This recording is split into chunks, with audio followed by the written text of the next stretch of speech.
Focus crew, welcome back to another FPL video. This one is about to get really serious because the Game Week 1 deadline is this Friday. My team is decided, it is locked in, ready to go. So I will show you my team. Before we do get into it though, please do smash that subscribe button, hit the like button. Let's see if we can get the usual 10 likes on this video. Right, let's get into it.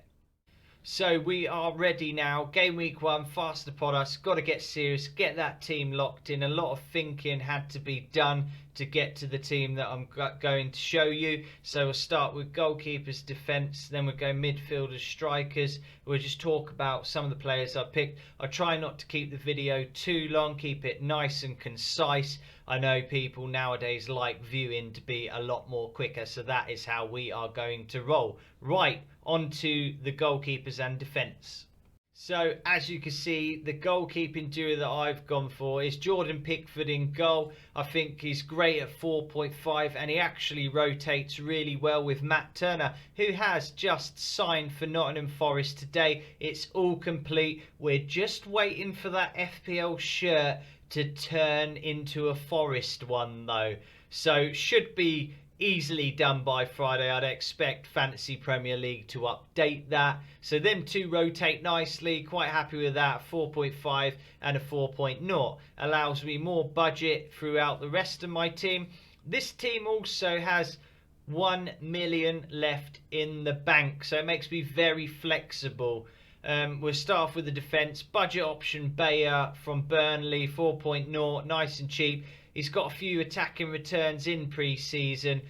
He's bench fodder though, basically, so he will just be sitting on my bench. Now, the defenders that I've got, Matty Cash in there at 4.5. I pretty much think he will start because you've got Moreno out at Aston Villa, so I think Matty Cash could start. He's attacked well, again in pre-season, getting the returns, but more or less bench fodder, but someone that I could possibly use. But the three main defenders I will be starting with will be Stones, Estupiñán and Shaw in there. Stones, obviously we spoke about him so much playing the midfield role, but I do like his threat in the box from those corners and set pieces. Estupiñán, Brighton have fantastic fixtures to begin with, and then Luke Shaw of Man United as well in there, playing Wolves first. Now please do note that Wolves have lost Lopetegui as manager, making them quite vulnerable. I'll try not to waffle on, so we will now go into the midfield. Now, really high ownership here. I've kept it fairly template, but I have gone a bit different, I suppose, with my goalkeeper so far. But Saka's in there, absolutely nailed. No real threat for him in that Arsenal side for rotation, and he just keeps getting better and better. Really exciting player. I spoke about in my last video, Martinelli did really well against Kyle Walker. Even managed to beat him a few times, get the crosses in. But obviously against Man City, it's a big ask. I expect him to kick on again, get in on that side and expose defences a lot more, and possibly do that old finish Thierry Henry like into the far corner. I think he'll do that a lot. Matoma as well, high ownership. Luton at home, first game, really easy for Brighton. Their fixtures are brilliant.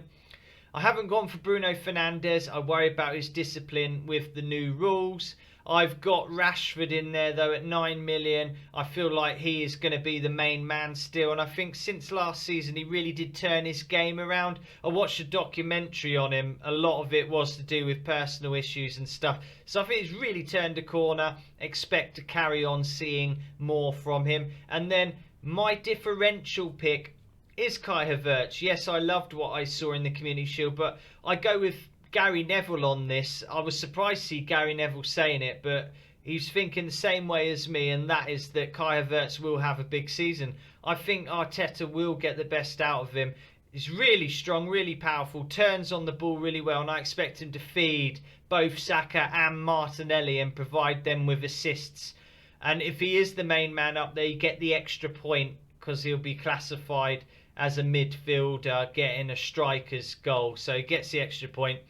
That sums up defence and the midfielders. Let's go on to the strikers. So, as I say, last but certainly not least, especially when you got Haaland in there, we won't even mention him. Community Shield, Saliba and Gabriel had him on lock, but he done the same last season, was quiet in that Liverpool game and then went on to absolutely destroy the Premier League. Captaincy is for sure going to be on him in game week 1. You're brave if you bet against him. We know what he's capable of, enough said. Now, Mbamba of West Ham. Bench fodder, he does get starts. Looks like he could well play for West Ham, but he is bench fodder. Just there, someone as a possibility if we really, really need it. But we're going to go with 2 strikers up front. So we have got 5. 3 at the back, 5 in midfield, 2 up front. We got Watkins up there. Newcastle first. I've talked about it before. Newcastle is a possibility Watkins could score against them. He'd done it in pre-season, so I don't see why he cannot do it again. I expect Unai Emery with Diaby in there and a strengthened side even from the defensive Pau Torres. Villa overall, look out for them this season. I think Villa are going to have a good season. That will be a fascinating game though.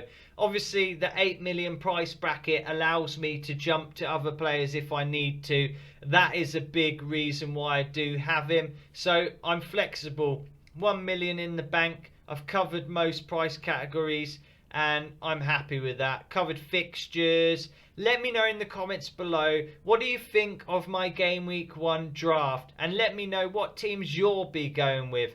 Thanks for watching. Please do subscribe to the channel and take care.